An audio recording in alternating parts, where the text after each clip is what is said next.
Everyone thought David was the perfect boyfriend. The kind of man who'd rescued a single mother and her daughter from uncertainty and given them a beautiful life in Austin's suburbs. Everyone thought he was generous, patient, devoted, the type who'd post sweet family photos at Zilker Park and brag about his girls to anyone who'd listen. But behind the closed doors of our house on Maple Street, I knew the truth about the words that could suffocate you slowly. The kind of psychological warfare that leaves no visible bruises but destroys you from the inside out. I knew what it felt like to walk on eggshells in your own home, to watch your 9-year-old daughter retreat into herself, because the man who was supposed to protect her had become the source of her deepest fears. David thought he had complete control over the narrative, convinced he could paint me as an unstable single mother who'd lost her mind, but he made one crucial mistake. The moment Emma pressed that record button on her tablet and those devastating words echoed through a silent courtroom, that smug, calculated smile on his face didn't just disappear. It shattered into 1,000 pieces, taking his carefully constructed life right along with it. Before we jump back in, tell us where you're tuning in from, and if this story touches you, make sure you're subscribed, because tomorrow, I've saved something extra special for you. The afternoon sun streamed through the windows of the Community Arts Center as I cleaned paintbrushes after my last class of the day, listening to the cheerful chatter of other instructors as they packed up their supplies. Lisa, who taught pottery in the studio next door, held up her phone with obvious excitement, showing me a photo from social media. "Sarah, did you see David's post from your weekend at the lake? You three look absolutely perfect together." I glanced at the image. David's arm wrapped around my shoulders while Emma stood between us, all of us smiling against the backdrop of Lake Travis at golden hour. The comments below gushed with admiration. "Goals! David is such a catch!" And "Emma is so lucky to have such a wonderful stepdad." I forced my most convincing smile and nodded. Yeah, it was a really nice day.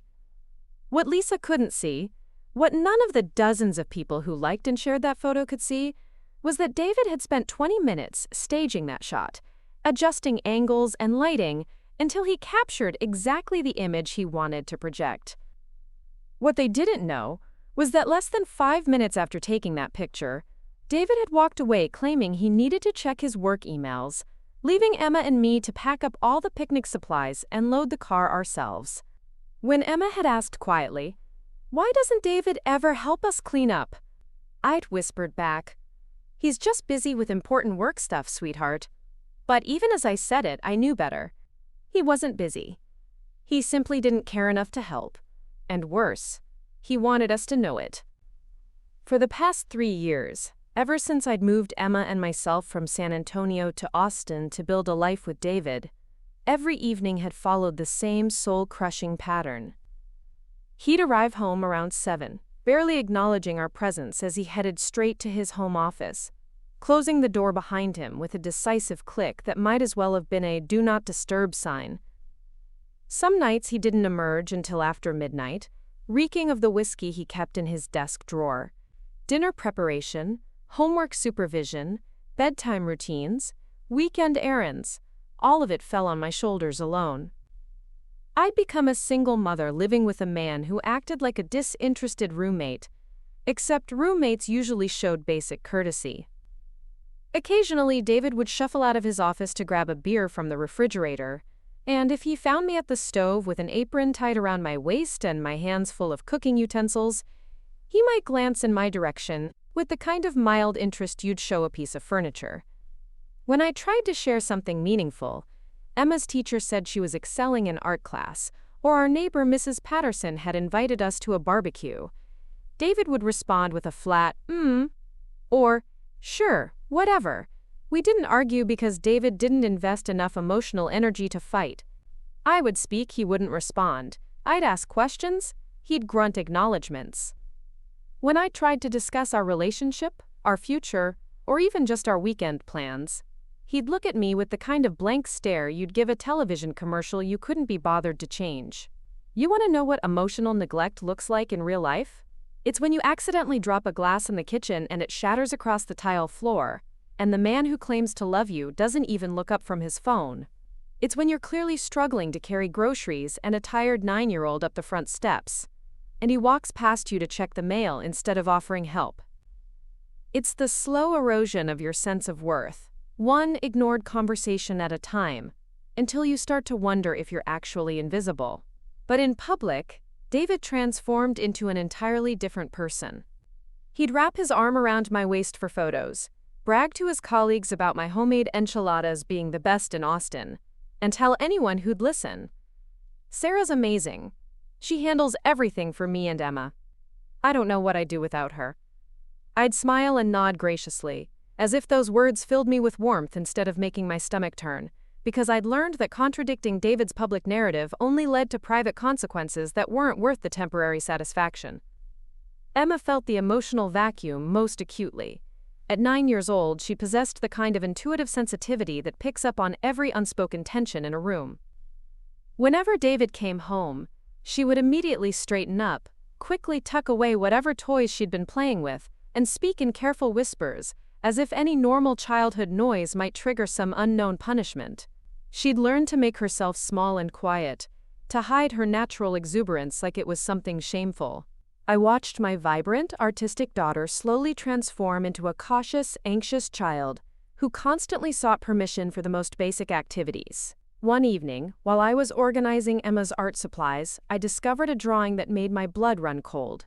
She'd used black crayon to create a tall, imposing figure with harsh angles, and an expression that could only be described as menacing. Next to this dark shape, she'd drawn a small girl with hunched shoulders, holding what looked like a stuffed animal, cowering in the corner of the page. At the bottom, in her careful 9-year-old handwriting, she'd written, "When the house feels scary." I stood in our kitchen under the harsh LED lights David had insisted on installing, staring at those simple but devastating words, feeling like someone had reached into my chest and squeezed my heart with an iron fist. The next morning, I approached Emma gently while she ate her cereal. "Sweetheart, I found your drawing yesterday. Can you tell me about it?" She nodded matter-of-factly, as if drawing frightening scenes was perfectly normal. "Don't worry, Mom. I won't show it to anyone at school." When I asked why she wouldn't want to share her artwork with her teacher, Emma's expression grew serious, and she spoke with the kind of precision that suggested she was reciting something she'd been told. "David says what happens in our family stays in our family. He says other people wouldn't understand." In that moment, something fundamental shifted inside me. I realized that my strategy of protecting Emma, by staying quiet, by absorbing David's emotional abuse without complaint, had backfired completely. Instead of shielding her from conflict, my silence had taught her that this toxic dynamic was normal, that she should hide her feelings and accept mistreatment as part of life. I'd been waiting for David to change, waiting for Emma to be old enough to understand, waiting for the right moment to address our problems. But suddenly I understood that waiting wasn't protecting anyone. It was just enabling the slow psychological destruction of both my daughter and myself. That same week, David announced he'd be working late again, delivering the news with his usual indifference as he grabbed his keys and checked his phone. "Don't wait dinner for me," he said without looking up, already mentally checked out before he'd even left the house. I stood in the kitchen with a dish towel in my hands, watching him go through his routine of gathering his things and texting someone, probably his boss or a client. "I'll keep a plate warm for you," I offered, though we both knew he wouldn't want it. He was already out the door before I finished speaking. About 30 minutes later, just as I was calling Emma down for dinner, my phone buzzed with a notification that made my world tilt sideways. A charge of $412 had just cleared from our joint bank account, and the merchant was listed as Riverside Cafe, Austin. I knew that place. It was the upscale restaurant downtown with the rooftop terrace and craft cocktail menu, the kind of spot I'd suggested for celebrating my birthday last year. David had dismissed it then, saying it was too expensive and pretentious for a simple dinner. Acting on pure instinct, I pulled up the restaurant's Instagram account. They just posted a story showcasing their busy Friday night crowd, a sweeping video of their elegant dining room filled with well-dressed couples enjoying intimate conversations over wine and candlelight. And there, in the background of the frame for just a few seconds, I spotted something that made my hands shake. David's distinctive watch, the one I'd saved up to buy him for his birthday, resting on the table next to a wine glass. Across from him sat a young woman with perfectly styled hair and manicured nails, laughing at something he'd said with the kind of animated delight I hadn't seen him inspire in years.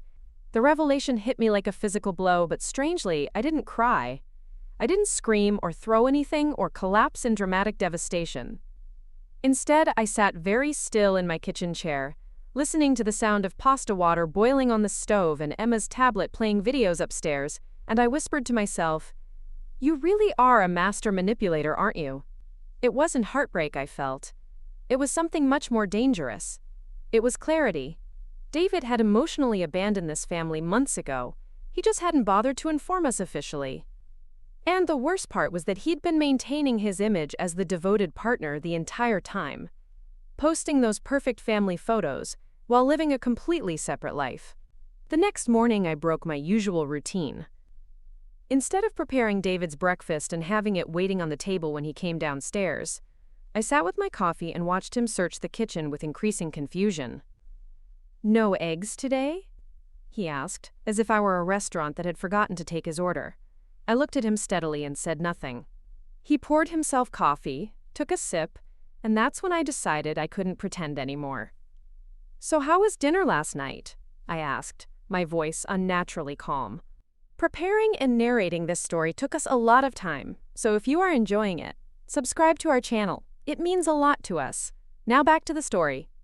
David's hand froze halfway to his mouth, and for a split second I saw something flicker across his face. Alarm, maybe? Or calculation?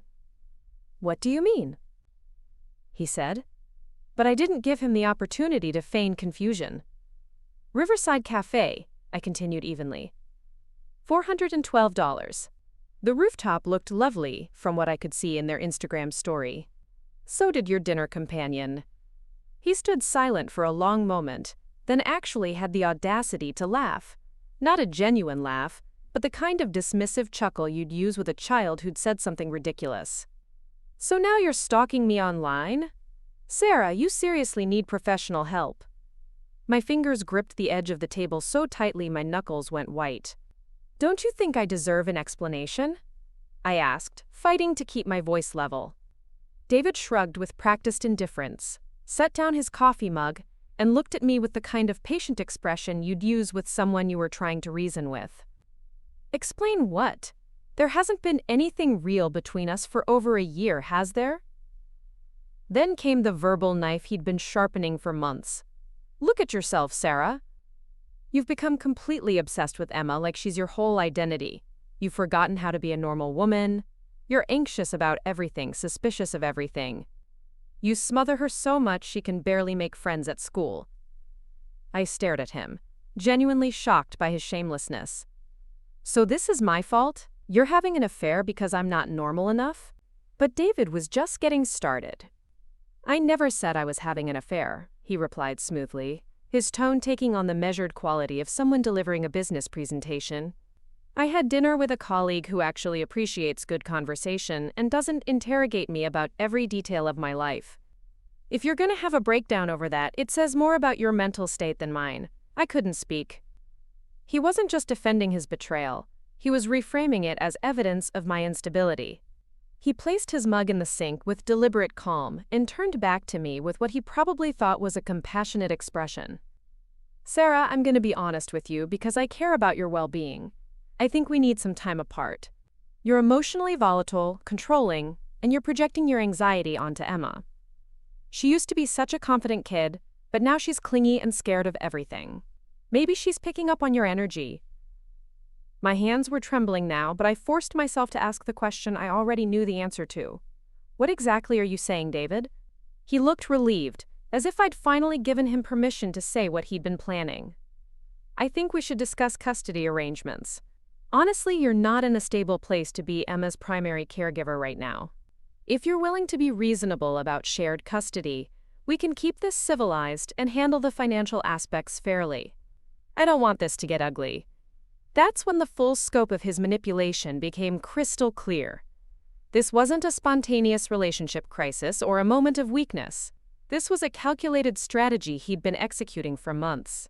He'd been systematically undermining my confidence, isolating me financially and emotionally, and building a case for why I was unfit to raise my own daughter. He wanted to exit this relationship cleanly, with minimal financial obligation and maximum sympathy from everyone who knew us. He wanted to be seen as the reasonable one, the patient man who tried to help a troubled woman, but finally had to prioritize the child's well-being. I watched David collect his briefcase and head toward the door, moving with the confident stride of someone who believed he'd just successfully managed a difficult conversation.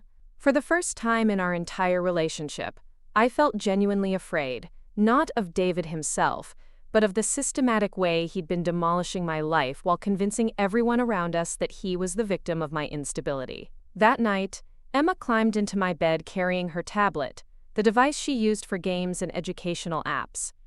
She looked more serious than any 9-year-old should ever have to look. "Mom," she said quietly, "I need to show you something." She opened an app I'd never seen before, something that looked like a simple game but apparently had a recording function. "I've been saving the things David says when you're not home," she said, her voice barely above a whisper. "I didn't want you to think you were imagining it." I felt my breath catch as Emma pressed play. David's voice came through the tablet's speaker, calm and measured. "Emma, you know your mom gets upset easily, right? She worries too much about everything. When she asks you questions about what we talk about, you don't have to tell her every little thing. Sometimes it's better to keep things simple, so she doesn't get more stressed out." There was a pause, then his voice continued with a slightly sharper edge. "You want your mom to get better, don't you?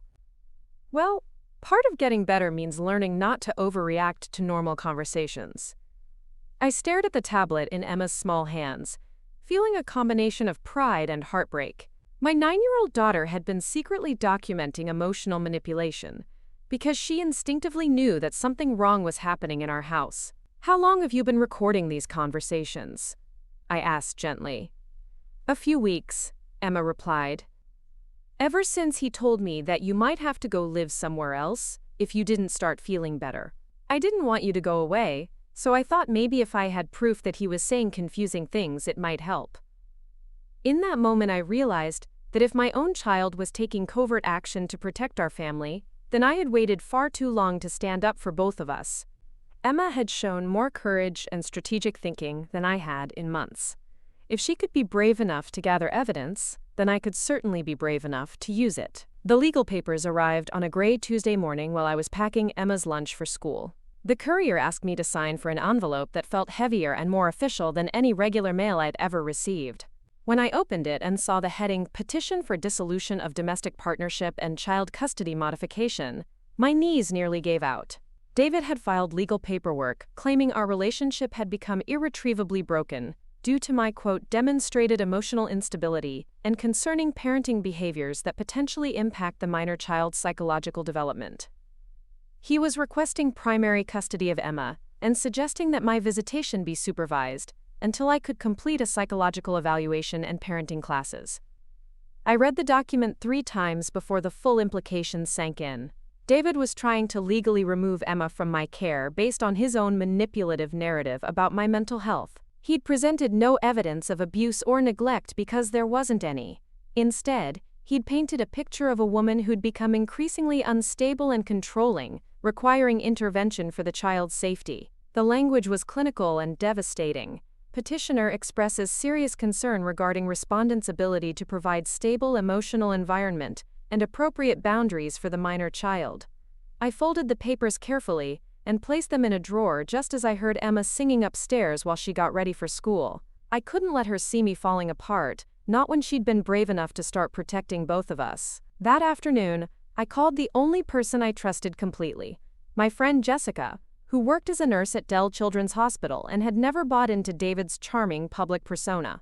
When I explained what had happened, there was silence on the phone for several seconds. Then Jess said firmly, "Come over tonight after Emma goes to bed. We need to talk strategy." Jessica lived in a small apartment in South Austin, and her living room felt like a sanctuary compared to the tense atmosphere of the house on Maple Street. I told her everything. The emotional neglect, the affair, the manipulation, and most importantly, Emma's recordings. Jess listened without interrupting, occasionally taking notes on a legal pad. When I finished, she set down her pen and looked at me with the kind of direct honesty that only comes from a true friend. "Sarah, he's not just trying to leave you, he's trying to destroy your credibility so thoroughly that you'll be grateful for whatever scraps of custody he's willing to give you. The good news is that you're not as powerless as he wants you to believe." She reached for her phone and scrolled through her contacts. "My sister went through something similar with her ex-husband. I'm going to connect you with a lawyer who saved her life." That night, after Emma had fallen asleep, I sat at Jess's kitchen table and wrote down everything I could remember from the past 3 years. Every missed birthday, every broken promise, every instance of emotional manipulation and neglect. I documented David's affairs, his financial control, his systematic undermining of my confidence, and most importantly, his inappropriate coaching of Emma. For the first time since this nightmare began, I felt like I was taking action instead of just enduring. When I tucked Emma into bed that night, she held onto my hand and asked, "Mom, are we going to be okay?" I looked at her serious little face, thinking about the courage she'd shown in secretly recording David's manipulations, and I felt something I hadn't experienced in months: determination mixed with hope. "Yes, sweetheart," I told her. "We're going to be better than okay. We're going to make sure no one can hurt us like this again." As I turned off her bedroom light, Emma's voice came softly from the darkness. "I have more recordings if you need them. I saved everything." In that moment, I realized that my daughter hadn't just been protecting herself. She'd been building the foundation for our freedom, one secret recording at a time. Tomorrow, I would call the lawyer Jess had recommended. Tomorrow, I would start fighting back with everything I had. But tonight, I simply held on to the knowledge that Emma and I were finally on the same team, ready to expose the truth that David had worked so hard to hide. The law office of Rodriguez and Associates occupied the 3rd floor of a sleek building in downtown Austin, and as I sat in the waiting area, thumbing through magazines I couldn't focus on, I tried to calm the nervous energy that had been building since I'd made the appointment 3 days earlier. Patricia Rodriguez emerged from her office precisely on time, a woman in her late 40s with steel gray hair pulled back in a neat bun and eyes that seemed to catalog every detail about me within seconds of our introduction. Her handshake was firm, professional, and somehow reassuring in a way that made me feel like I'd finally found someone who understood the gravity of my situation. We spent the first hour in her office going through every document I'd brought: David's legal filing, bank statements showing his financial control, screenshots of his social media posts that painted our perfect family picture, and most importantly, the recordings Emma had made on her tablet. Patricia listened to each audio file with the focused attention of someone who'd heard similar stories too many times before. When the last recording ended, she removed her reading glasses and looked at me with an expression that was equal parts sympathy and steel resolve. "Sarah, I'm going to be completely frank with you about what we're facing here," she said, leaning back in her leather chair. "David's strategy is textbook emotional abuse escalation. He's spent months undermining your confidence and financial independence, and now he's using the legal system to complete what he started psychologically. The concerning part is how methodically he's documented his narrative while making sure you had no platform to document yours." She paused, tapping her pen against the legal pad where she'd been taking notes. "However, he made several critical errors, and your daughter's recordings are going to be the foundation of our counterattack." Patricia explained that David's filing contained several red flags that would work in our favor. His claims about my emotional instability were vague and unsupported by any professional evaluations or documented incidents. More importantly, his sudden concern about Emma's well-being contrasted sharply with his complete absence from her medical records, school communications, and day-to-day care decisions. Any family court judge worth their position will notice that a man who's never attended a parent-teacher conference is suddenly deeply worried about educational decisions, Patricia noted with a slight smile that didn't reach her eyes.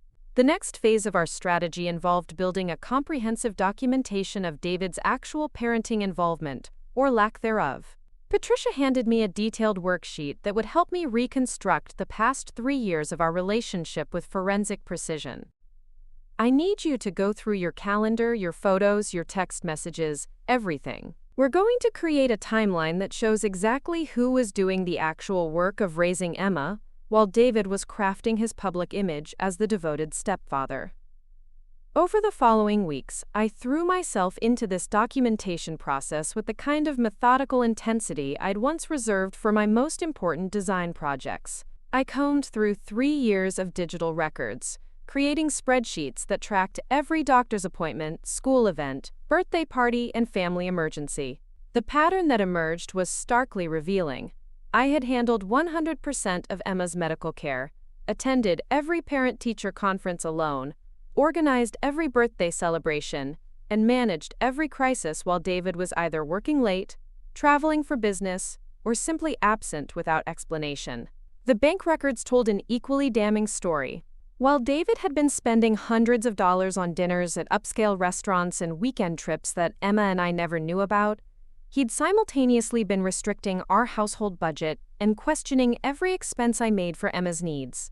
I found charges for expensive bottles of wine, clothing purchases from stores I'd never heard of, and hotel bookings in cities where he'd claimed to be attending business conferences but where no company events had been scheduled. Emma's school records provided additional evidence that proved invaluable to our case. Her teachers had noted a significant change in her behavior over the past year, describing her as increasingly withdrawn and anxious during class discussions about family activities. One particularly telling report from her art teacher mentioned that Emma's drawings had become noticeably darker in theme and emotional content, and that she often depicted, quote, family scenarios with missing or shadowed figures. The school counselor had even reached out to me twice in the past 6 months to express concern about Emma's social development, conversations that David had dismissed as typical overly cautious educators making problems where none exist. "Sarah, I'm going to be completely frank with you about what we're facing here," she said, leaning back in her leather chair. "David's strategy is textbook emotional abuse escalation. He's spent months undermining your confidence and financial independence, and now he's using the legal system to complete what he's started psychologically. The concerning part is how methodically he's documented his narrative, while making sure you had no platform to document yours." She paused, tapping her pen against the legal pad where she'd been taking notes. "However, he made several critical errors, and your daughter's recordings are going to be the foundation of our counterattack." Patricia explained that David's filing contained several red flags that would work in our favor. His claims about my emotional instability were vague and unsupported by any professional evaluations or documented incidents. More importantly, his sudden concern about Emma's well-being contrasted sharply with his complete absence from her medical records, school communications, and day-to-day care decisions. Any family court judge worth their position will notice that a man who's never attended a parent-teacher conference is suddenly deeply worried about educational decisions, Patricia noted with a slight smile that didn't reach her eyes. The next phase of our strategy involved building a comprehensive documentation of David's actual parenting involvement, or lack thereof. Patricia handed me a detailed worksheet that would help me reconstruct the past 3 years of our relationship with forensic precision. "I need you to go through your calendar, your photos, your text messages, everything. We're going to create a timeline that shows exactly who was doing the actual work of raising Emma, while David was crafting his public image as the devoted stepfather." Over the following weeks, I threw myself into this documentation process with the kind of methodical intensity I'd once reserved for my most important design projects. I combed through 3 years of digital records, creating spreadsheets that tracked every doctor's appointment, school event, birthday party, and family emergency. The pattern that emerged was starkly revealing. I had handled 100% of Emma's medical care, attended every parent-teacher conference alone, organized every birthday celebration, and managed every crisis while David was either working late, traveling for business, or simply absent without explanation. The bank records told an equally damning story. While David had been spending hundreds of dollars on dinners at upscale restaurants and weekend trips that Emma and I never knew about, he'd simultaneously been restricting our household budget and questioning every expense I made for Emma's needs. I found charges for expensive bottles of wine, clothing purchases from stores I'd never heard of, and hotel bookings in cities where he'd claimed to be attending business conferences but where no company events had been scheduled. Emma's school records provided additional evidence that proved invaluable to our case. Her teachers had noted a significant change in her behavior over the past year, describing her as increasingly withdrawn and anxious during class discussions about family activities. One particularly telling report from her art teacher mentioned that Emma's drawings had become noticeably darker in theme and emotional content, and that she often depicted, quote, family scenarios with missing or shadowed figures. The school counselor had even reached out to me twice in the past 6 months to express concern about Emma's social development, conversations that David had dismissed as typical overly cautious educators making problems where none exist. The evidence we'd gathered painted a picture of a man who'd used his financial resources and social connections to maintain control while systematically undermining the mental health and stability of his partner and her child. The discovery process revealed additional information that strengthened our position considerably. David's company email records, obtained through subpoena, showed that his affair with Amber Chen had been ongoing for 8 months, not the few weeks he'd implied during our confrontation. More damaging were the text messages between them, where David explicitly discussed his strategy for gaining custody of Emma. In one particularly revealing exchange, he'd written to Amber, "The kid is the key to keeping Sarah in line. If she thinks she might lose custody, she'll agree to whatever financial arrangement I want, rather than risk a public court battle." These messages revealed that David's concern for Emma's well-being was entirely fabricated. He viewed custody as leverage to control me financially and ensure that I wouldn't pursue claims against his assets or income. In another text, he described Emma as, quote, clingy and needy because Sarah has no boundaries, completely contradicting his public persona as a caring stepfather who is genuinely worried about her development. The financial discovery process exposed the full extent of David's deception regarding our household economics. While he'd been claiming that my lack of steady income made me financially unstable and unable to provide for Emma, the records showed that he'd been systematically discouraging me from pursuing freelance opportunities and had canceled the childcare arrangements that would have allowed me to work more regular hours. He'd also been transferring money from our joint account into a separate savings account that I'd never known existed. Money that he'd claimed was being spent on household expenses and Emma's needs. Patricia's investigation also uncovered that David had been having detailed conversations with Amber about their future together, including plans to move in together and have Amber take on a mothering role with Emma. These conversations revealed his complete disregard for Emma's emotional needs and his willingness to disrupt her stability for his own convenience. In one particularly callous message, he'd told Amber that Emma would adjust to the change quickly because kids are more resilient than people think, and Sarah has made her too dependent anyway. As the court date approached, I found myself sleeping better than I had in months, despite the stress of the legal proceedings. For the first time in our entire relationship, I felt like I had the upper hand in my conflict with David, not because I was manipulating or deceiving anyone, but because I finally had the tools and support necessary to tell the truth effectively. Patricia had helped me understand that David's power over me had always been based on isolation and gaslighting, tactics that couldn't survive in the bright light of legal scrutiny and professional evaluation. Emma seemed to sense the shift in our household dynamics as well. She'd become more talkative and affectionate, asking fewer worried questions about whether we were going to be okay and spending more time on her artwork and schoolwork. Her teacher reported that she'd been more participatory in class discussions, and had even volunteered to read her creative writing assignment aloud to the class, something she hadn't done in over a year.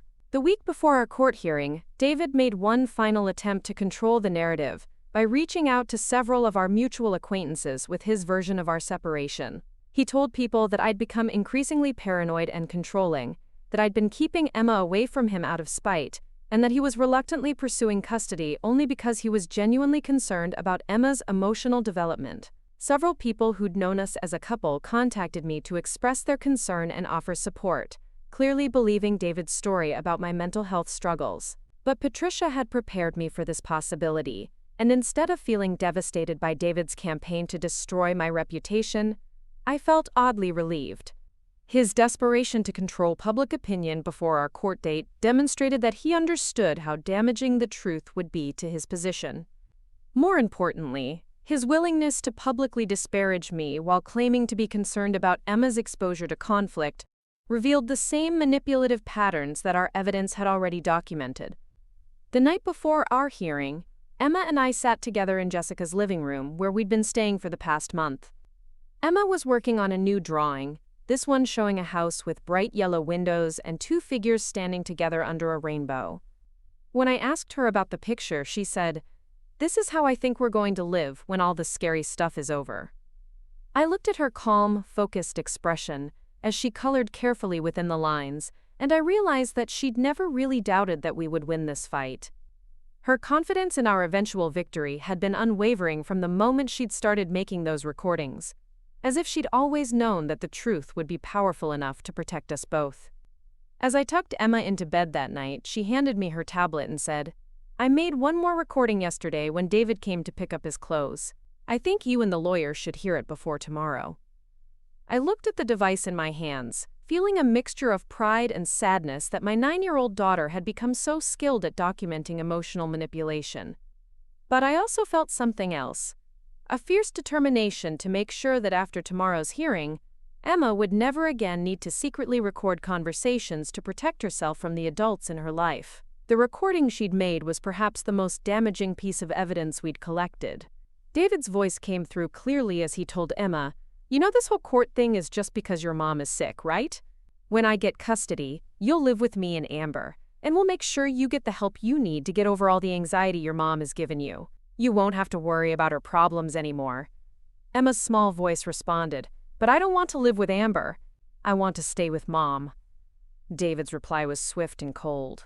"Well, that's not really your choice to make, is it? You're too young to understand what's best for you." As I listened to David casually dismiss Emma's feelings and reduce her to a possession to be transferred between adults according to his convenience, I felt the last remnants of any affection or sympathy I'd ever had for him disappear completely. Tomorrow, in that courtroom, I wouldn't be fighting to save a relationship or trying to restore our family. I would be fighting to expose a man who'd spent 3 years systematically damaging the people who'd trusted him most. And for the first time since this nightmare began, I felt absolutely certain that we were going to win. The Travis County Family Court building stood imposing against the gray Austin sky as I walked up the steps that Tuesday morning, wearing the navy blue dress that Jessica had helped me choose. Professional but not overdressed, confident but not aggressive. My hands trembled slightly as I gripped the folder containing copies of all our evidence, but my mind felt clearer than it had in months. Patricia met me in the lobby, looking every inch the seasoned attorney in her charcoal suit and carrying a briefcase that seemed to contain the weight of justice itself. Emma wouldn't testify today. Patricia had been adamant that we protect her from the courtroom environment as much as possible, but her voice would be heard through the recordings and artwork that Dr. Martinez had carefully documented during their sessions. As we walked through the security checkpoint, I caught sight of David across the lobby, and the transformation in his appearance was striking. Gone was the casual confidence he'd always worn, like expensive cologne. Instead, he looked pale and drawn, constantly checking his phone and whispering urgently to his attorney, a thin man in an ill-fitting suit who kept shuffling through papers with obvious nervousness. The courtroom itself was smaller than I'd expected, with wooden benches that reminded me of a church and fluorescent lighting that cast everything in harsh relief. Judge Catherine Williams entered promptly at 9 o'clock, a woman in her 60s, with silver hair and the kind of no-nonsense demeanor that suggested she'd heard every variation of family dysfunction imaginable. As she reviewed the case files, the silence in the room felt heavy with anticipation. David's attorney, Mr. Harrison, presented their case first, and his strategy became immediately apparent. He painted a picture of a devoted stepfather who'd gradually become concerned about my mental health and its impact on Emma's development. "Your Honor, Mr. Thompson has been the primary financial provider for this family unit for 3 years, during which time he's witnessed Ms. Martinez's increasing instability and concerning parenting behaviors. He's documented instances of emotional volatility, social isolation imposed on the child, and signs that the child has been coached to view Mr. Thompson as a threatening figure." Harrison presented a timeline that made David appear to be a patient, long-suffering partner who'd tried everything to help me address my problems before reluctantly seeking legal intervention. He referenced my decreased income over the past year, my social media posts expressing stress and exhaustion, and my lack of extended family support in Austin as evidence that I was struggling to maintain a stable environment for Emma. The narrative was slick and persuasive, transforming David's neglect into concern and my isolation into instability. When Harrison called David to testify, I watched the man I'd lived with for 3 years transform into someone I barely recognized. His voice carried exactly the right mixture of sadness and determination as he described his growing concerns about my behavior. "I love Sarah, Your Honor, and I've tried to be supportive, but over the past year she's become increasingly paranoid and controlling. She monitors my work schedule obsessively, questions every business dinner or conference call, and has been isolating Emma from normal childhood activities because of her own anxiety." David's performance was masterful in its subtlety. He didn't present himself as a victim or claim that I was dangerous. Instead, he positioned himself as a responsible adult, making difficult decisions for everyone's well-being. "Emma used to be such an outgoing, confident child, but lately she's become withdrawn and clingy. She's constantly seeking permission for basic activities and seems afraid to express normal childhood preferences. I'm worried that Sarah's anxiety is creating an environment where Emma feels she has to take care of her mother's emotions instead of just being a kid."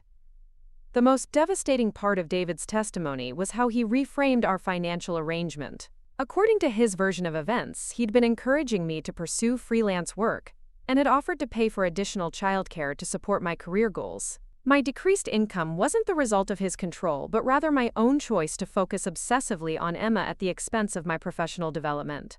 I've tried to help Sarah maintain her independence and creative work, but she seems to interpret any time I spend away from the house as abandonment or betrayal. When Patricia began her cross-examination, the atmosphere in the courtroom shifted noticeably. Her questions were precise and relentless, designed to expose the contradictions in David's narrative without giving him room to elaborate or deflect. "Mr. Thompson, you testified that you were concerned about Emma's social development. Can you tell the court the name of Emma's current teacher?" David hesitated for just a moment too long before admitting that he wasn't certain of her teacher's name. "Can you tell the court the date of Emma's last medical appointment?" Another pause.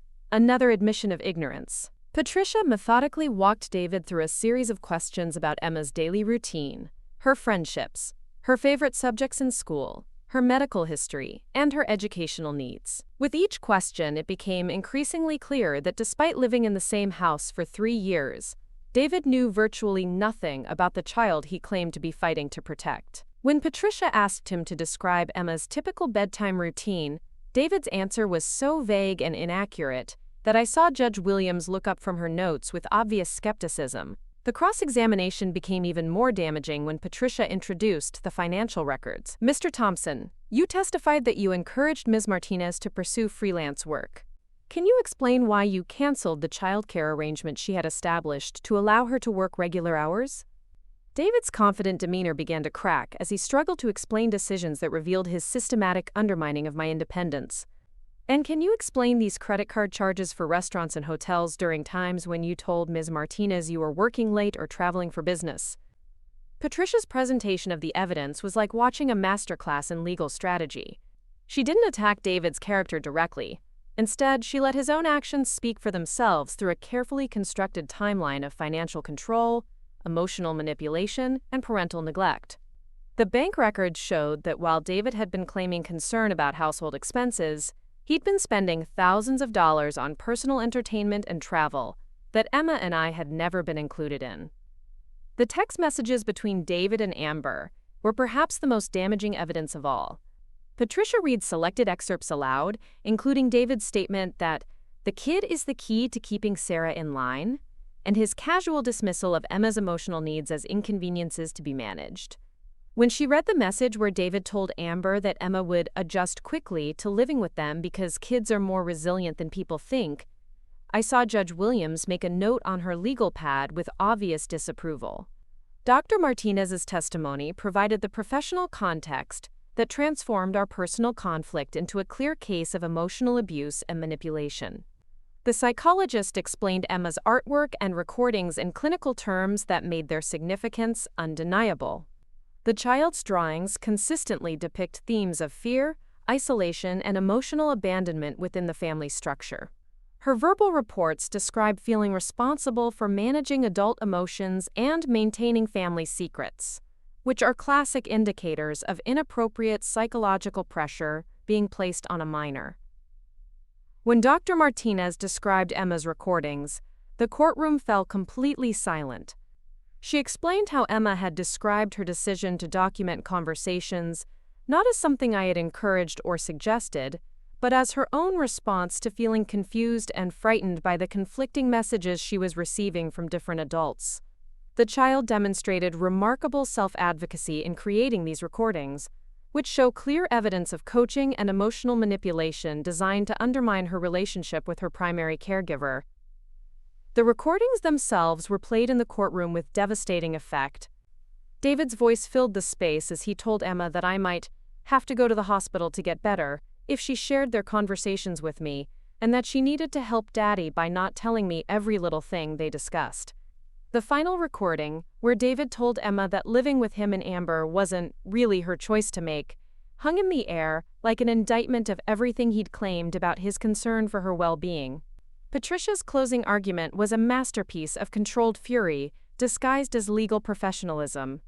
She systematically dismantled every aspect of David's narrative, using his own words and actions to expose the calculated nature of his manipulation. Your Honor, the evidence shows that Mr. Thompson's sudden concern for Emma's well-being coincides suspiciously with his desire to end his relationship with Ms. Martinez while maintaining financial and social advantages. He's documented no instances of actual harm to the child, no evidence of dangerous behavior, no pattern of neglect or abuse, because none exist. She continued, what the evidence does show is a man who's spent 3 years systematically undermining Ms. Martinez's confidence and independence while taking credit for her parenting work and using the child as leverage in their relationship. The recordings demonstrate that he's willing to manipulate a 9-year-old child's emotions to maintain control over the family dynamic, which represents exactly the kind of psychological harm he claims to be concerned about. Patricia's final statement resonated through the courtroom with undeniable authority. Mr. Thompson wants this court to award him custody of a child whose teacher he can't name, whose bedtime routine he doesn't know, and whose emotional needs he's systematically ignored. Meanwhile, he wants to deny custody to the mother who's handled every aspect of Emma's care for her entire life, while being systematically undermined and financially controlled. The evidence doesn't support his claims about Ms. Martinez's fitness as a parent.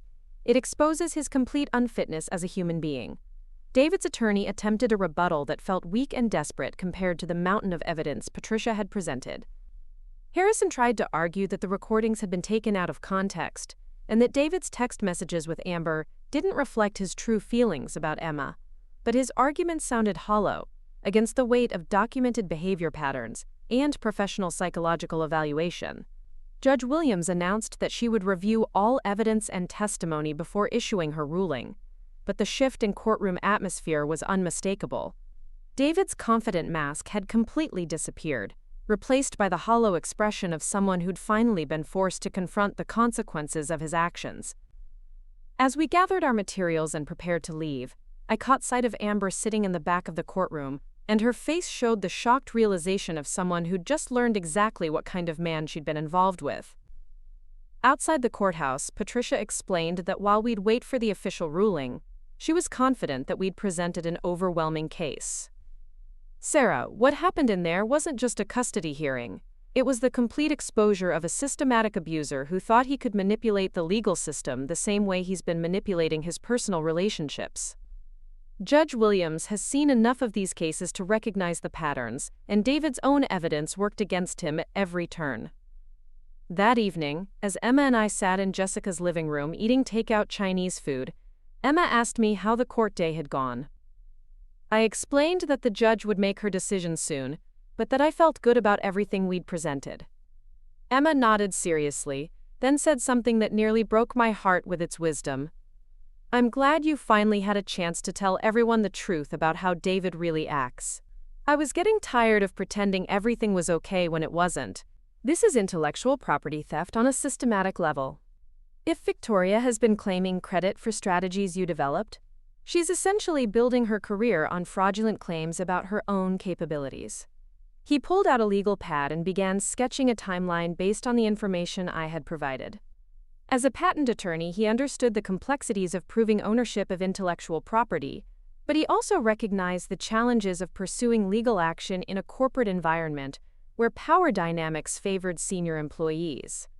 The problem is that most marketing strategies don't qualify for formal intellectual property protection, he continued. Unlike patents or copyrights, business strategies exist in a gray area where ownership is difficult to establish legally. Victoria knows this, which is why she's comfortable stealing ideas that would be protected in other industries. My mother was more direct in her assessment. Victoria is a predator, she said bluntly. She's identified talented subordinates and created a system that allows her to extract maximum value from their creativity while ensuring they never receive recognition that might threaten her position. The clinical accuracy of my mother's analysis was both validating and devastating. I had spent 3 years believing I was building a collaborative professional relationship with someone who valued my contributions. Instead, I had been providing raw material for someone who had perfected the art of exploitation. What's particularly insidious, my mother continued, is that Victoria has probably convinced herself that her behavior is normal. She likely believes that claiming credit for her team's work is simply effective leadership. People who systematically exploit others often develop elaborate justifications for their behavior. We spent the rest of the afternoon documenting everything I could remember about my professional relationship with Victoria. Every stolen idea, every claimed strategy, every instance where my contributions had been minimized or erased. The pattern was overwhelming once we laid it out chronologically. Victoria hadn't just stolen the TechFlow strategy.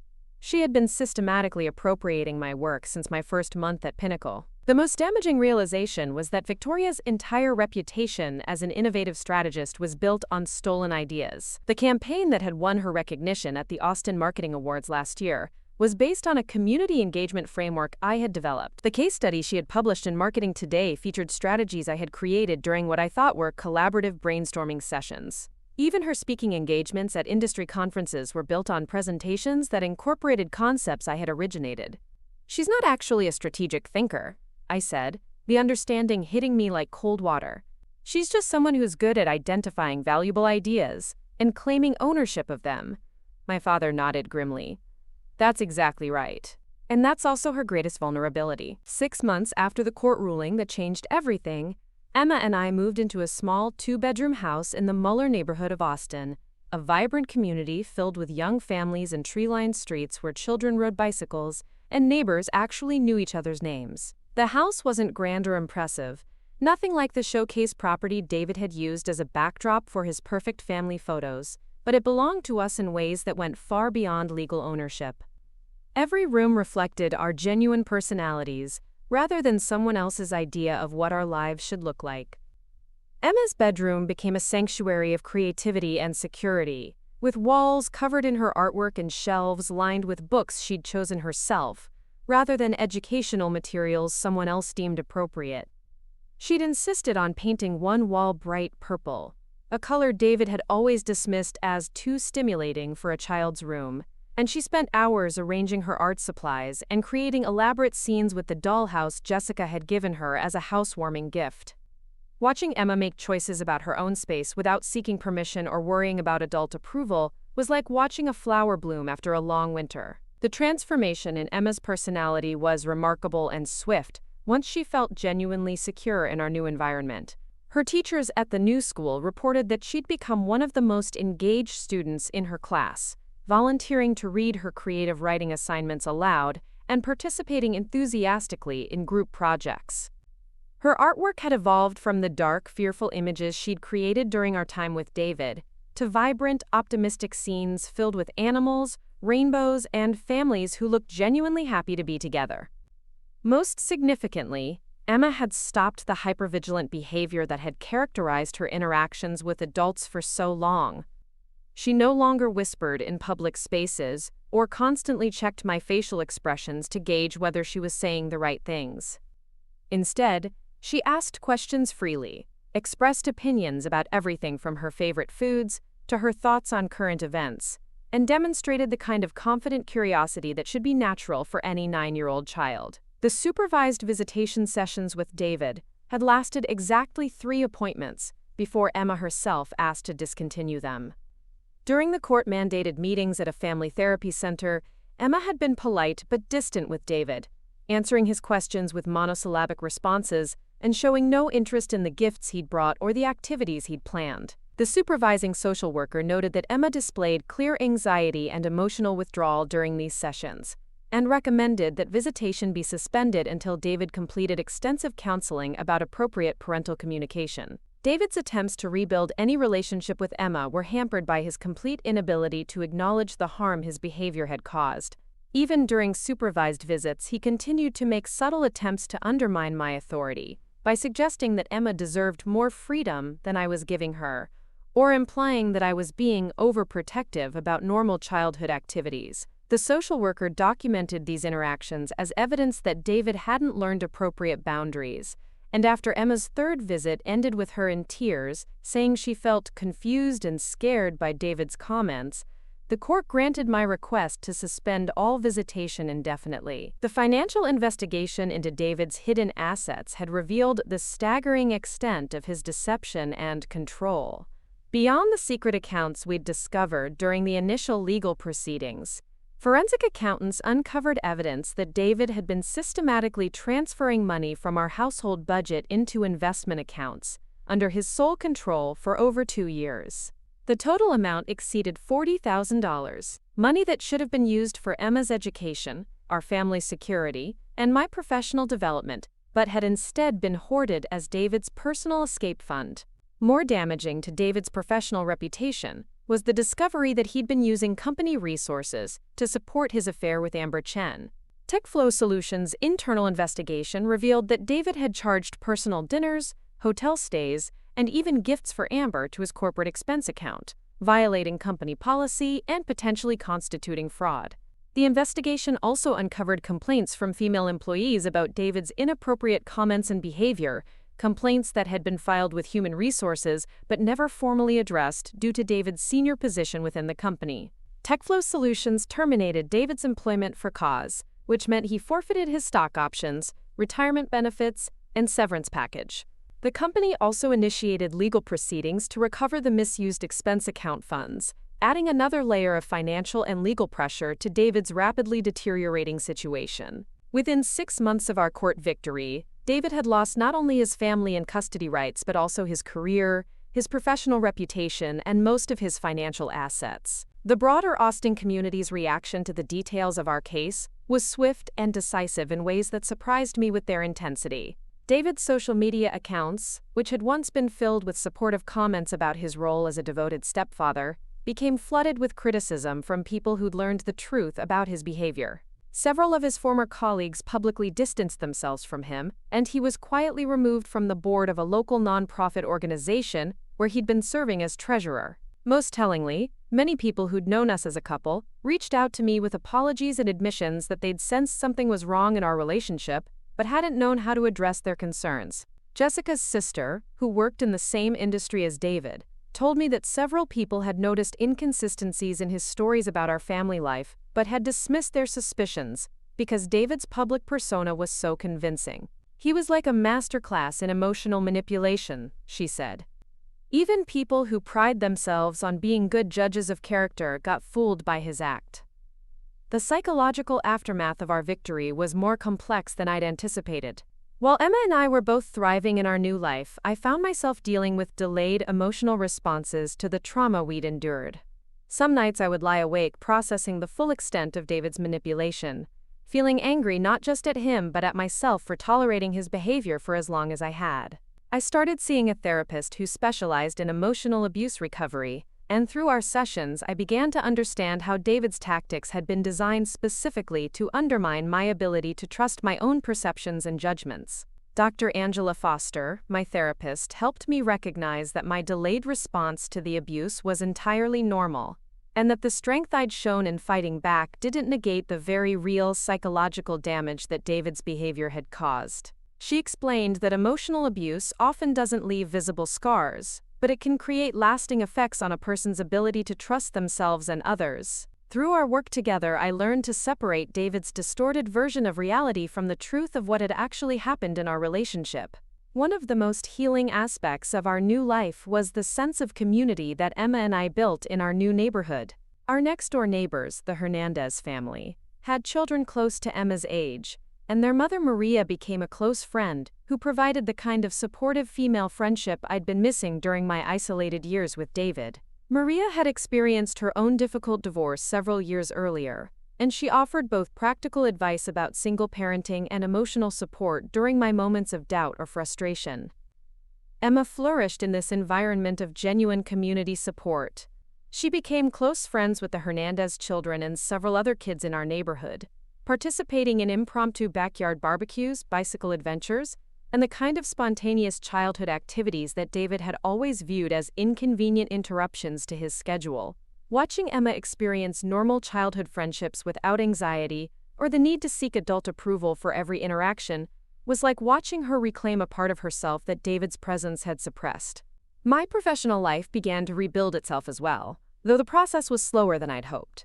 The freelance graphic design work that had sustained me before my relationship with David gradually returned as I reconnected with former clients and began taking on new projects.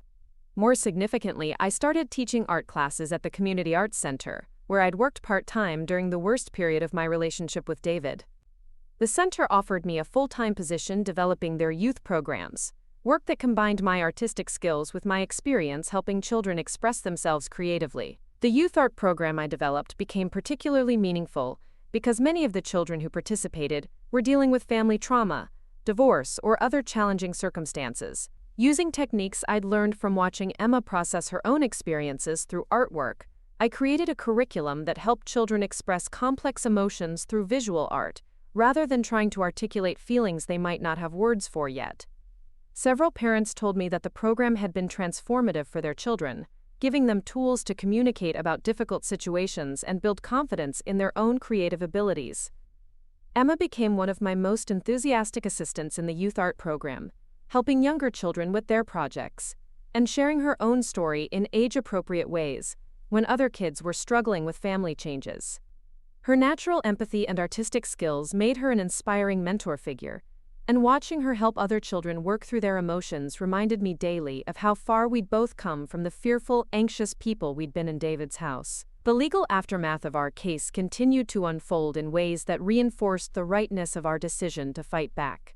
David attempted to appeal the custody ruling, but his new attorney advised him that the evidence against him was too overwhelming to challenge successfully.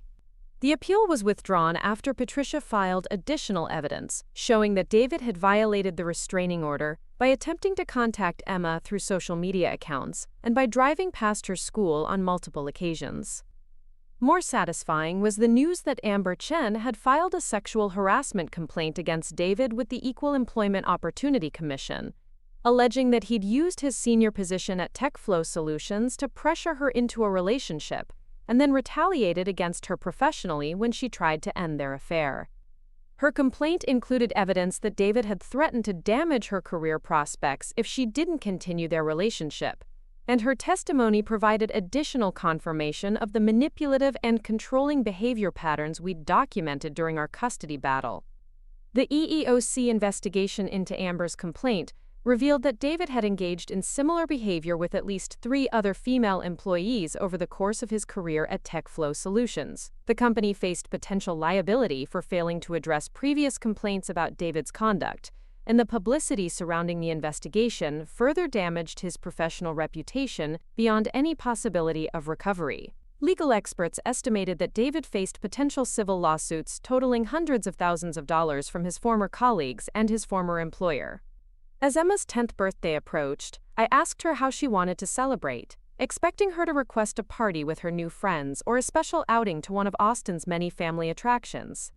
Instead, she said she wanted to have a small celebration at home with just the people who'd helped us during our scary time, as she still called the period of our legal battle. We planned an intimate gathering with Jessica, Patricia, Dr. Martinez, Maria and her family, and a few other friends who'd supported us through our transition. During the birthday dinner, Emma surprised everyone by standing up and making a little speech that demonstrated wisdom far beyond her 10 years. "I want to thank everyone who helped me and my mom when David was being mean to us," she said, her voice clear and confident. I learned that when grown-ups do bad things, other grown-ups can help you make it stop. I also learned that I'm braver than I thought I was, and my mom is the strongest person I know. She paused, looking directly at me, and added, "I'm glad we don't have to pretend to be happy anymore when we're actually happy for real." The gathering that night felt like a celebration not just of Emma's birthday, but of our entire journey, from fear and control to freedom and authenticity. As I watched Emma interact easily with adults who genuinely cared about her well-being, laughing freely and expressing her opinions without anxiety, I felt a deep sense of gratitude for the legal system that had protected us, the professionals who'd advocated for us, and the friends who'd supported us through our darkest period. Later that evening, after our guests had gone home, and Emma had fallen asleep surrounded by her birthday presents, I sat in our living room reflecting on how dramatically our lives had changed in less than a year. The house was quiet, but peaceful, filled with the kind of comfortable silence that comes from safety and security, rather than fear and tension. I thought about David, somewhere in Austin dealing with the consequences of his actions, and I felt something I hadn't expected. Not anger or bitterness, but a kind of detached pity for someone who'd been so focused on controlling others that he'd destroyed any possibility of experiencing genuine love or connection.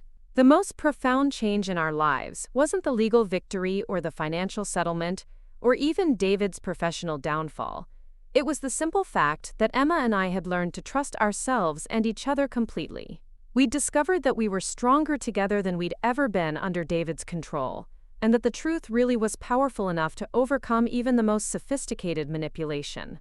Emma had learned that her voice mattered, and that adults were obligated to listen to her when she reported inappropriate behavior. I had learned that my instincts about my own experiences were valid, and that fighting for my child was worth any amount of public scrutiny or personal difficulty. As I prepared for bed that night, I realized that David's greatest mistake hadn't been underestimating the legal system or failing to hide his financial deception adequately.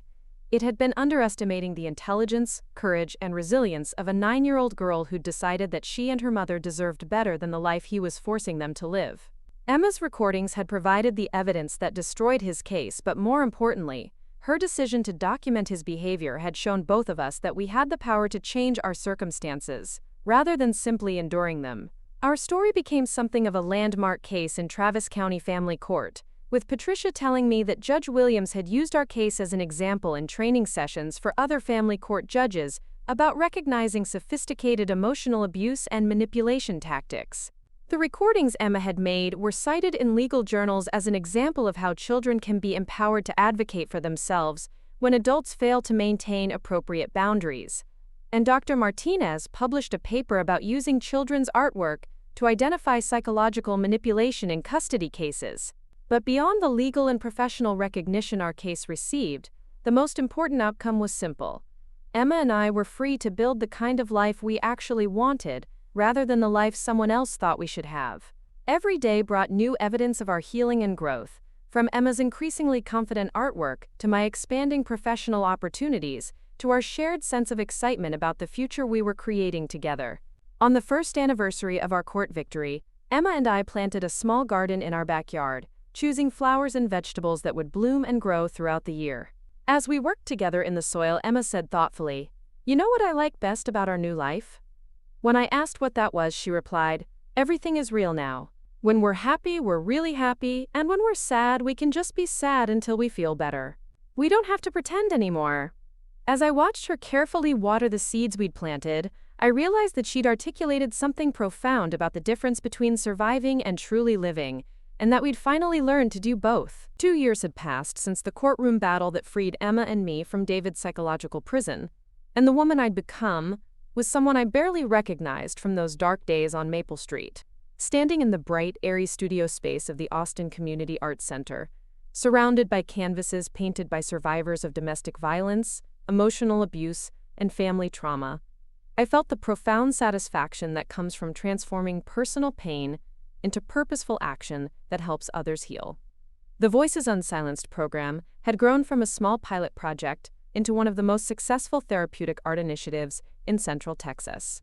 What had started as my own need to process trauma through creative expression had evolved into a comprehensive support system for women and children escaping manipulative relationships. The program combined traditional art therapy with legal advocacy, financial literacy education, and peer support groups, creating a holistic approach to recovery that addressed both the immediate crisis of leaving an abuser and the long-term work of rebuilding a healthy life. Emma, now 12 years old and blossoming into an articulate, confident young woman, had become an unofficial ambassador for the program. Her story of using technology to document abuse had inspired other children to speak up about inappropriate adult behavior, and her artwork had been featured in several exhibitions that raised awareness about the psychological impact of emotional manipulation on children.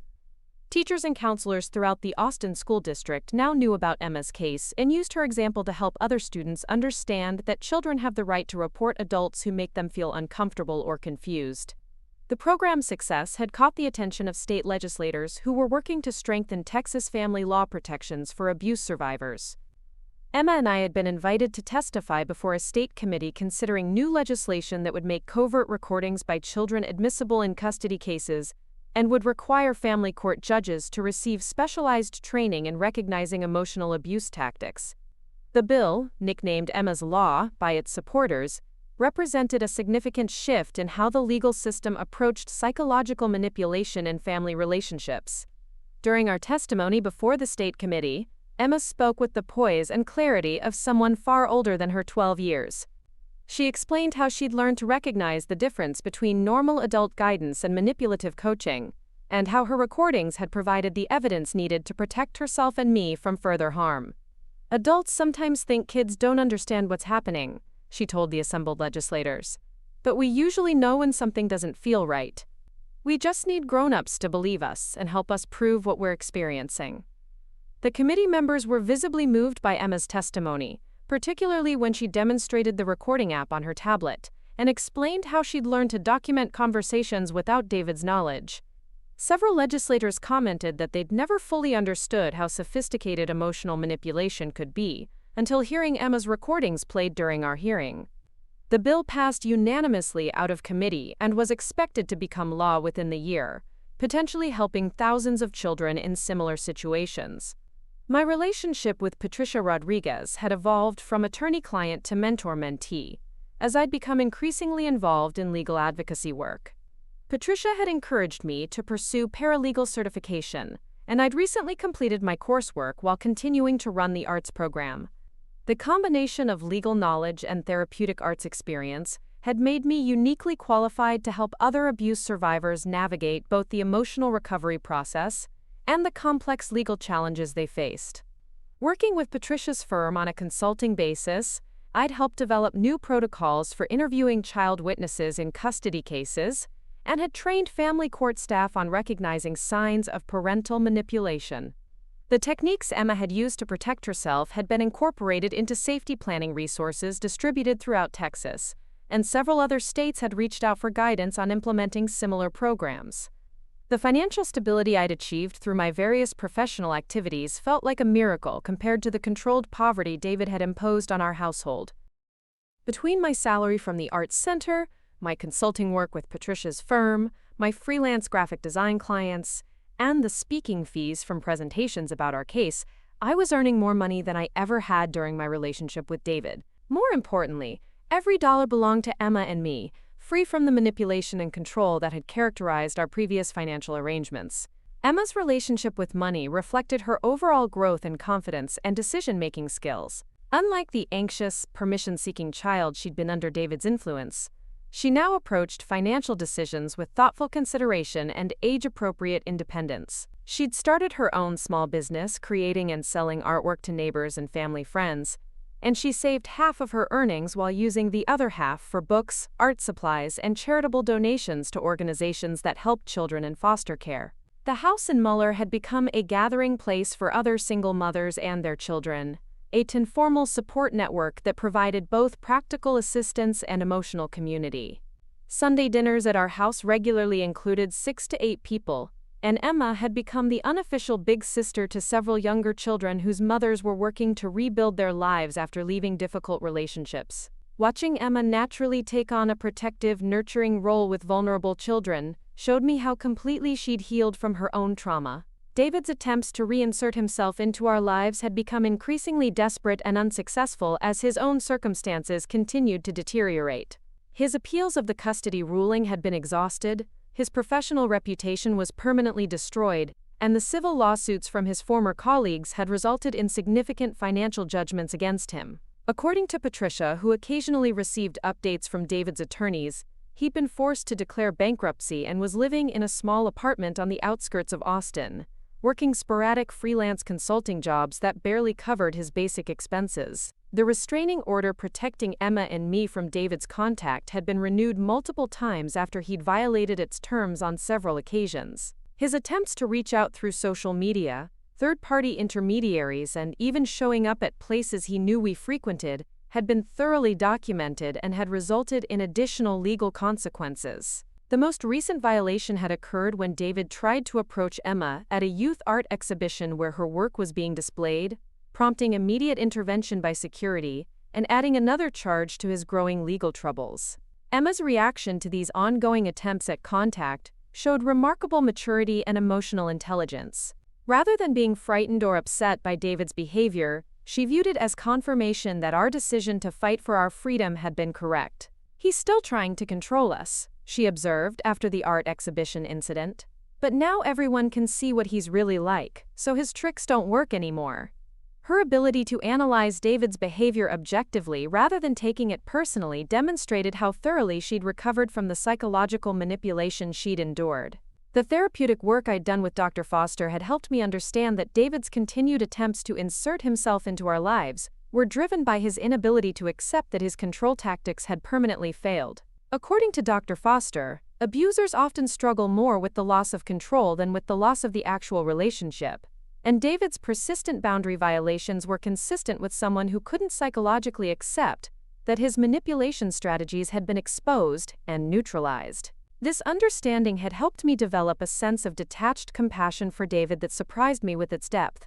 While I remained vigilant about protecting Emma and myself from his attempts at contact, I no longer felt the intense anger or fear that had characterized my feelings during our legal battle. Instead, I felt a kind of sad recognition that David had become trapped by his own manipulative patterns, unable to develop genuine relationships or experience authentic emotional connection with anyone. The national attention our case had received had led to speaking opportunities throughout the country, and Emma and I had traveled to conferences in California, New York, and Florida to share our story with legal professionals, therapists, and advocacy organizations. These experiences had broadened our perspective on how widespread emotional abuse and manipulation were in family relationships, and how few resources existed to help survivors document and prove their experiences.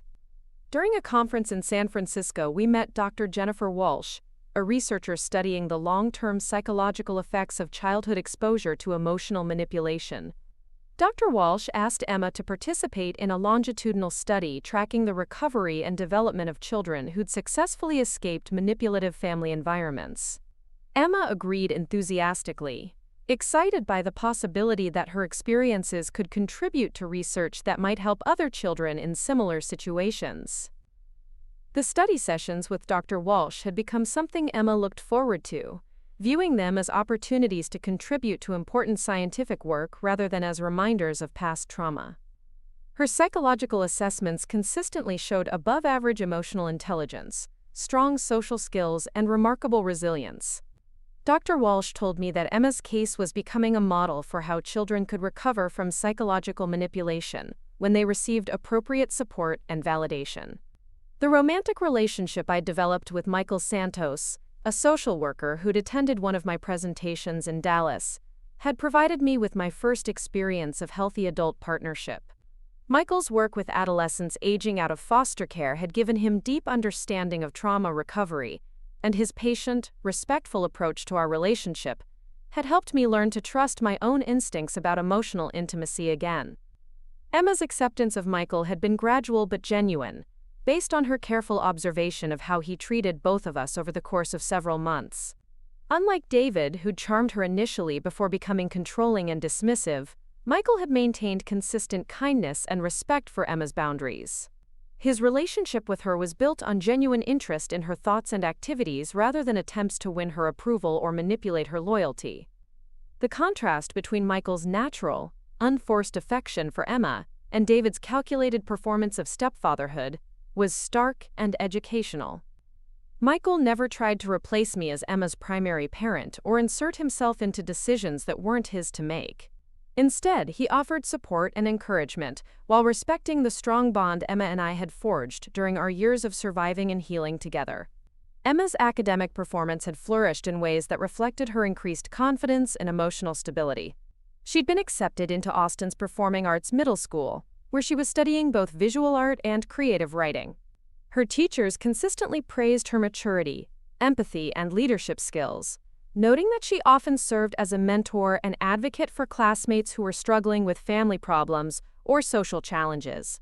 The college fund I'd established for Emma had grown substantially through a combination of regular contributions, investment returns, and donations from people who'd been inspired by our story.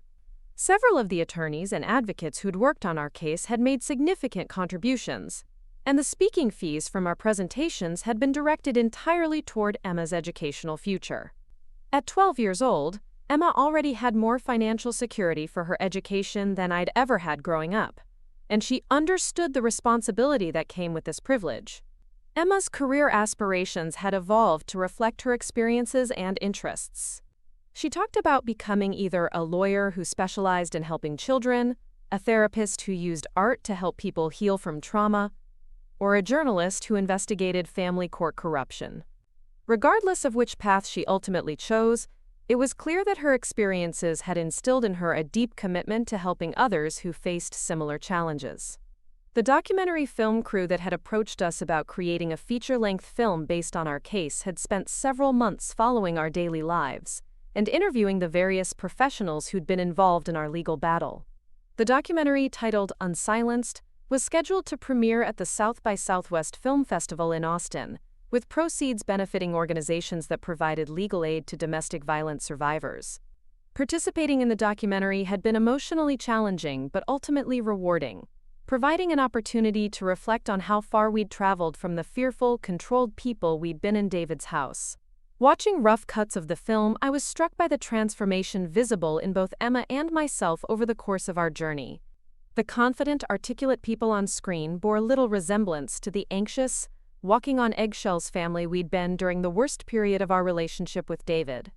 The film's director, Sarah Chen, had been particularly interested in Emma's perspective on how children could be empowered to protect themselves from adult manipulation. Emma's interviews for the documentary showed remarkable insight into the psychology of abuse and recovery, and her ability to articulate complex emotional concepts had impressed the entire production team. Several film festival programmers had already expressed interest in the documentary, suggesting it might have significant impact on public understanding of emotional abuse. The 5th anniversary of Emma's first recording of David's manipulative comments had passed quietly, marked only by a private conversation between Emma and me about how that moment of courage had changed the trajectory of our entire lives. Emma, now mature enough to understand the full significance of her actions, reflected on how different our lives might have been if she hadn't trusted her instincts about David's inappropriate behavior. "I'm glad I was brave enough to record him," she told me as we sat in our garden among the flowers and vegetables we'd planted together over the years. "But I'm even more glad that you were brave enough to use the recordings to fight back. A lot of kids try to tell adults when something's wrong, but not all adults are willing to listen or do anything about it." Her words reminded me that our victory had required not just evidence of David's manipulation, but also the courage to challenge a system that often dismisses children's perspectives and the resources to fight back effectively. The speaking engagement that would take Emma and me to Washington, D.C. to address a congressional committee considering federal legislation to strengthen family court protections represented the culmination of our transformation from victims to advocates. The proposed legislation would require federal funding for family courts to include mandatory training on recognizing emotional abuse and would establish national standards for evaluating custody cases involving allegations of psychological manipulation. Emma's preparation for the congressional testimony showed the same careful attention to detail and strategic thinking that had characterized her original decision to document David's behavior.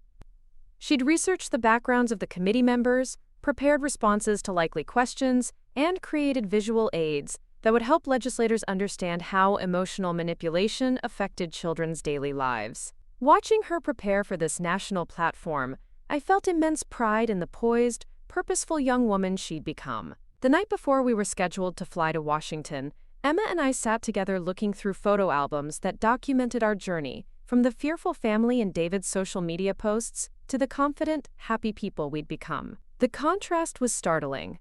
In David's photos, we looked like actors playing roles we didn't understand, while in our recent pictures, our joy and security were unmistakable and authentic. "You know what I think is the most important thing we learned?" Emma asked as she closed the album. "We learned that the truth is always stronger than lies, even when the lies are really convincing." David was really good at making people believe his version of what was happening, but he couldn't make it actually true. The truth was still there, waiting for us to be brave enough to tell it. Her words captured something essential about our experience, that reality itself had been our most powerful ally, even when it seemed like everyone believed David's carefully constructed fiction. As we prepared for our trip to the nation's capital, I reflected on the unexpected path that had brought us from a house where we'd lived in fear to a platform where our voices could influence national policy. The girl who'd once whispered questions and sought permission for basic activities was now preparing to address members of Congress about protecting children's rights. The woman who'd once doubted her own perceptions and accepted financial control was now financially independent and professionally respected. Emma fell asleep that night holding the same tablet she'd used to record David's manipulative comments 5 years earlier, though now it contained her congressional testimony rather than evidence of abuse. As I watched her sleep peacefully, surrounded by the security and love we'd fought so hard to create, I felt grateful not just for our victory over David, but for the strength we'd discovered in ourselves and in each other. We'd learned that even the most sophisticated manipulation could be overcome by courage, truth, and the determination to protect what mattered most. The morning sun streaming through our bedroom windows illuminated artwork Emma had created showing our family, now including Michael, standing together in front of our house with the words, "Home is where love lives," written in her careful script across the bottom. Looking at that drawing, I understood that our greatest triumph wasn't the legal victory that had freed us from David's control, but the authentic life we'd built in its aftermath, a life based on genuine love, mutual respect, and the absolute certainty that our voices mattered and would always be heard. Standing in the marble corridors of the Russell Senate Office Building in Washington, D.C., Emma and I walked side by side toward the committee hearing room where we would testify before senators considering the most comprehensive family court reform legislation in decades. Emma, now 13 and carrying herself with the confidence of someone who had already changed the world once, held a folder containing her prepared remarks and the visual aids she'd created to help lawmakers understand the lasting impact of psychological manipulation on children. The hearing room buzzed with quiet conversations between staffers, advocates, and journalists who had gathered to witness what many legal experts were calling a watershed moment for children's rights in family court proceedings. Senator Maria Valdez of California, the bill's primary sponsor, approached us during the pre-hearing reception and thanked Emma personally for the courage she'd shown in documenting abuse and speaking publicly about her experiences. "Your recordings didn't just save you and your mother," Senator Valdez told Emma with genuine warmth. "They've opened the eyes of lawmakers across the country to how sophisticated parental manipulation can be and how we need to change our legal systems to protect children like you." Emma responded with the articulate grace that had become her trademark, explaining that she hoped her testimony would help other children feel empowered to report inappropriate adult behavior and trust that their voices would be taken seriously. The committee hearing itself was a masterclass in how personal trauma could be transformed into systemic change. Emma's testimony, delivered without notes and with remarkable composure, walked the senators through her decision-making process in creating the recordings that had ultimately exposed David's manipulation. She explained how she'd recognized that David was saying different things to her when I wasn't present, and how she'd instinctively understood that documenting these conversations would help protect both of us. "I want other kids to know that they don't have to be perfect witnesses," Emma told the committee. "They don't have to understand all the grown-up legal words or know exactly what laws are being broken. They just have to trust their feelings when something doesn't seem right, and know that there are adults who will listen to them and help them prove what they're experiencing. Her words were met with nods of approval from senators on both sides of the aisle, and several committee members asked follow-up questions that demonstrated their genuine engagement with her perspective. My own testimony focused on the practical challenges that abuse survivors faced in family court systems that were often unprepared to recognize or address emotional manipulation. I shared statistics from the research I'd compiled through my work with Patricia's firm, showing how frequently cases involving psychological abuse were dismissed or minimized by judges who lacked training in recognizing these patterns.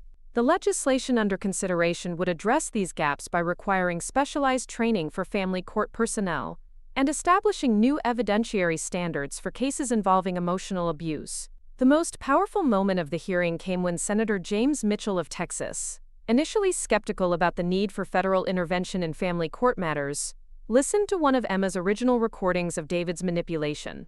The audio played through the committee room's sound system with crystal clarity, and Senator Mitchell's expression shifted from polite attention to obvious concern as he heard David telling Emma that she needed to help Daddy by not sharing their conversations with me. After the recording ended, Senator Mitchell addressed Emma directly. "Young lady, how old were you when you made the decision to start documenting these conversations?" When Emma replied that she'd been 9, the senator shook his head in amazement. "I have grandchildren your age, and I can't imagine them having the presence of mind to protect themselves the way you did. Your courage didn't just save your family, it's going to help thousands of other families who are trapped in similar situations." The legislation passed out of committee with unanimous bipartisan support, a remarkable achievement in an era of deep political division. The bill's provisions included mandatory training for family court judges on recognizing emotional abuse, new standards for evaluating the credibility of children's testimony, and funding for specialized advocacy programs in all 50 states. Legal experts predicted that the legislation would fundamentally change how family courts approach cases involving psychological manipulation and parental alienation. Emma's role in achieving this legislative victory had transformed her from a local advocate into a nationally recognized voice for children's rights. Universities began inviting her to speak at conferences on family law and child psychology, and several major news outlets featured her story as an example of how young people could drive meaningful social change. Her poise and intelligence in these high-profile settings consistently impressed audiences and interviewers, demonstrating that her recovery from David's manipulation had been complete and transformative. The publishing contract Emma signed for her memoir, tentatively titled "Finding My Voice: How I Helped My Mom and Myself Escape Emotional Abuse," represented another milestone in her journey from victim to advocate. Working with a ghostwriter who specialized in young adult narratives, Emma was crafting a book that would help other children recognize manipulation tactics and understand their rights in family situations. The advance from the publisher was substantial enough to fully fund Emma's college education and provide seed money for the nonprofit organization she was planning to establish. The Emma Martinez Foundation for Children's Advocacy was Emma's vision for institutionalizing the support systems that had helped us during our darkest period. The foundation would provide legal aid, therapeutic services, and educational resources for families dealing with emotional abuse and custody disputes. Emma had already begun recruiting board members, including Patricia Rodriguez, Dr. Martinez, and several of the senators who had supported the federal legislation inspired by our case. My own career had evolved beyond anything I could have imagined during those fearful years in David's house.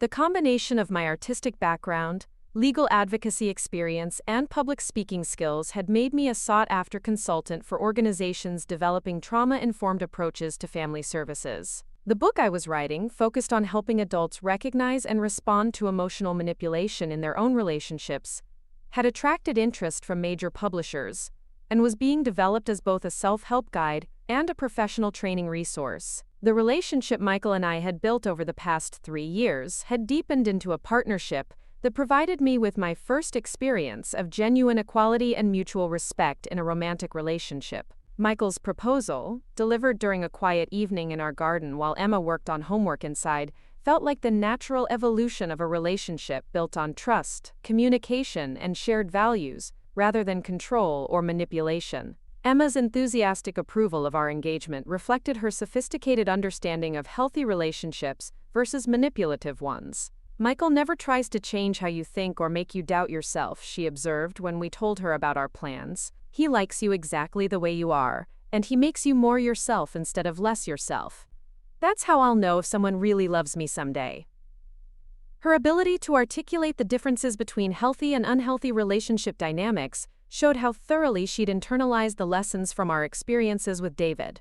The wedding we planned was small and intimate, held in our backyard with Emma serving as both maid of honor and officiant, through an online ordination program she'd completed specifically for the occasion. The ceremony itself was a celebration not just of Michael's and my commitment to each other, but of the strong, loving family we'd all become together. Emma's reading during the ceremony, taken from a poem she'd written about the difference between families that are performed for others and families that are genuine, moved many of our guests to tears. David's complete absence from our lives had become so absolute that we sometimes forgot he existed at all. "Sarah, I'm going to be completely frank with you about what we're facing here," she said, leaning back in her leather chair. "David's strategy is textbook emotional abuse escalation. He's spent months undermining your confidence and financial independence, and now he's using the legal system to complete what he started psychologically. The concerning part is how methodically he's documented his narrative while making sure you had no platform to document yours." She paused, tapping her pen against the legal pad where she'd been taking notes. "However, he made several critical errors, and your daughter's recordings are going to be the foundation of our counterattack." Patricia explained that David's filing contained several red flags that would work in our favor. His claims about my emotional instability were vague and unsupported by any professional evaluations or documented incidents. More importantly, his sudden concern about Emma's well-being contrasted sharply with his complete absence from her medical records, school communications, and day-to-day care decisions. Any family court judge worth their position will notice that a man who's never attended a parent-teacher conference is suddenly deeply worried about educational decisions, Patricia noted with a slight smile that didn't reach her eyes. The next phase of our strategy involved building a comprehensive documentation of David's actual parenting involvement, or lack thereof. Patricia handed me a detailed worksheet that would help me reconstruct the past 3 years of our relationship with forensic precision.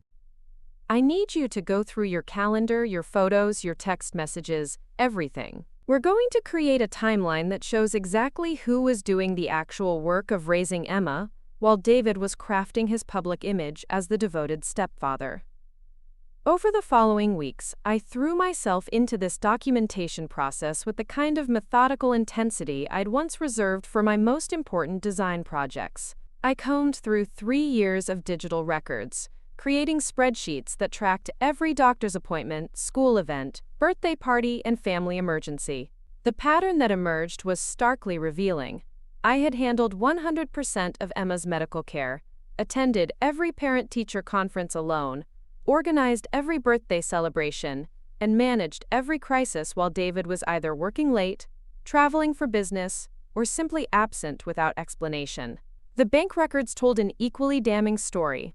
While David had been spending hundreds of dollars on dinners at upscale restaurants and weekend trips that Emma and I never knew about, he'd simultaneously been restricting our household budget and questioning every expense I made for Emma's needs. I found charges for expensive bottles of wine, clothing purchases from stores I'd never heard of, and hotel bookings in cities where he'd claimed to be attending business conferences but where no company events had been scheduled. Emma's school records provided additional evidence that proved invaluable to our case. Her teachers had noted a significant change in her behavior over the past year, describing her as increasingly withdrawn and anxious during class discussions about family activities. One particularly telling report from her art teacher mentioned that Emma's drawings had become noticeably darker in theme and emotional content, and that she often depicted, quote, family scenarios with missing or shadowed figures. The school counselor had even reached out to me twice in the past 6 months to express concern about Emma's social development, conversations that David had dismissed as typical overly cautious educators making problems where none exist. The photo of Emma standing next to the president as he signed the bill had become an iconic image representing the power of young people to drive social change. The law's implementation had already begun showing results, with family courts across the country reporting increased identification of emotional abuse cases and improved outcomes for children in custody disputes. The mandatory training requirements had led to better informed judges and court personnel, while the new evidentiary standards had made it easier for survivors to document and prove psychological manipulation. Legal advocates estimated that the legislation would impact thousands of families annually. Emma's high school graduation speech, delivered as valedictorian of her class at Austin's Performing Arts High School, focused on the theme of using personal experiences to create positive change in the world. She spoke about how surviving David's manipulation had taught her that individual voices could be powerful enough to transform entire systems when combined with courage, determination, and strategic action.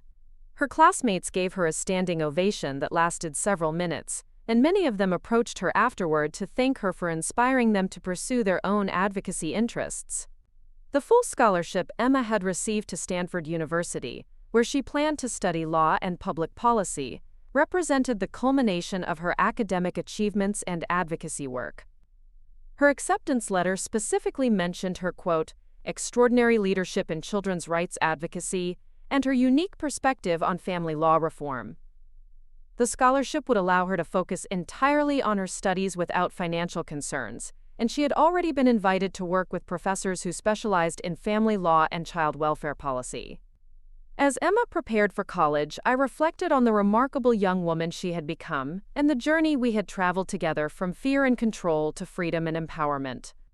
The scared 9-year-old who had whispered questions and sought permission for basic activities had grown into a confident 18-year-old who spoke before congressional committees and inspired national policy changes. Her transformation was a testament not just to her own resilience, but to the power of truth to overcome even the most sophisticated manipulation. The memoir Emma completed during her senior year of high school had been acquired by a major publisher and was scheduled for release during her freshman year at Stanford. The book's advance reviews praised Emma's clear prose style and her ability to make complex emotional and legal concepts accessible to young readers. Several educators had already expressed interest in using the book in curricula designed to teach children about personal safety and appropriate boundaries with adults. Michael's adoption of Emma, finalized just before her 18th birthday, was a purely symbolic gesture since she was legally an adult, but it represented the formalization of the loving father-daughter relationship they had developed over the years. The adoption ceremony, held in the same courthouse where we had won our custody battle against David, felt like the final chapter in our journey, from a broken family controlled by manipulation to a chosen family built on love, respect, and mutual support. The evening before Emma left for Stanford, she and I sat in the garden we had planted together years earlier, now mature and abundant with flowers and vegetables that represented the growth and healing we had achieved. Emma reflected on how different her life might have been if she hadn't found the courage to record David's manipulative comments, and how that single moment of bravery had set in motion a chain of events that had ultimately changed not just our lives, but the legal system itself. I used to think that what happened to us was just a personal problem, Emma said as we watched the sunset paint the sky in shades of gold and pink. But now I understand that personal problems are often actually systemic problems that affect lots of people. When we found the courage to tell our truth publicly, it helped change the system for everyone. Her insight captured something profound about the relationship between individual courage and social change, and I felt immense pride in the thoughtful, principled young woman she had become. As I watched Emma pack for college the next morning, carefully folding the same tablet she had used to record David's abuse into her suitcase alongside her textbooks and art supplies, I realized that our story had come full circle. The device that had once been a tool for secretly documenting manipulation was now simply a tool for communication and learning, its significance transformed by our journey from victims to advocates, to survivors who had used their experiences to help others. Emma's departure for Stanford marked not an ending but a new beginning, both for her individual journey and for the advocacy work we had built together. The foundation she had established would continue to serve families dealing with emotional abuse. The legislation inspired by our case would protect children for generations to come, and the programs we had developed would continue to help survivors transform their trauma into strength. Standing in Emma's empty bedroom after she left for college, surrounded by the artwork she had created during her recovery and the awards she had received for her advocacy work, I felt grateful not just for our survival but for the meaningful purpose we had discovered in our suffering. We had learned that even the most devastating experiences could be transformed into tools for helping others, and that individual voices raised in truth could indeed change the world. The letter Emma sent me from her first week at Stanford captured the essence of what we had accomplished together. Mom, I've been thinking about how lucky we are that David tried to silence us, because if he hadn't, we might never have discovered how powerful our voices could be. Sometimes the worst things that happen to us are actually the beginning of the best things we'll ever do. Her words reminded me that our greatest victory wasn't just escaping David's control, but learning to use our freedom to create positive change for others who faced similar challenges. Up next, you've got 2 more standout stories right on your screen. If this one hit the mark, you won't want to pass these up. Just click and check them out.